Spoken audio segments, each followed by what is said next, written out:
ඔයගොල්ලන් ළමයි එහෙම හැසිරෙන එක හරි නෑනේ නේද? එහෙම සම්බන්ධයක් කියන්නම් පොඩි.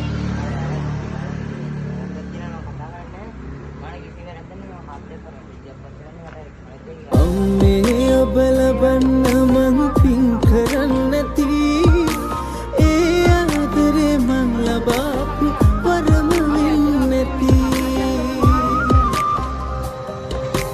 අම්මේ ඔබ ලබන්න මං පින් කරන්න නැති ඒ ආදරේ මං ලබාපු පරම වෙන්නති මගේ දුකේ මට වඩා ඔබට වෙන්නේ නැති ජීවිතේ මගේ නමින් කැප කරන්නේ නැති මට දුන්නේ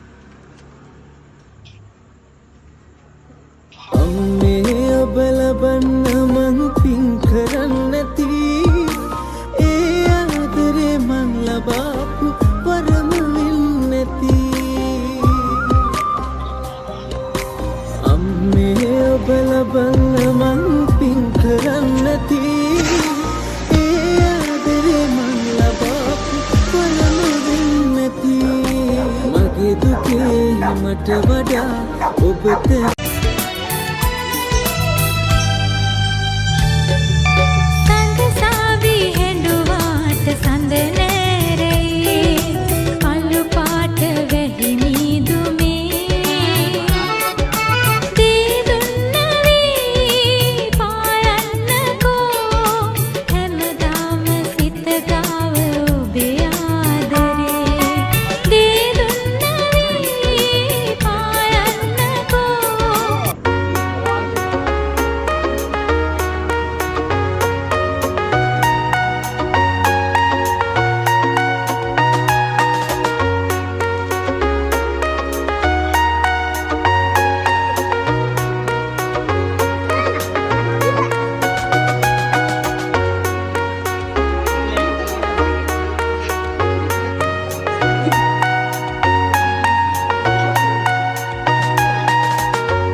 ගෙනාවත් අම්මට අම්මා කියන අරුතේ දුන්නේ ඔයයි මගේ රත්තරන් පුතේ කියලා කියනවා.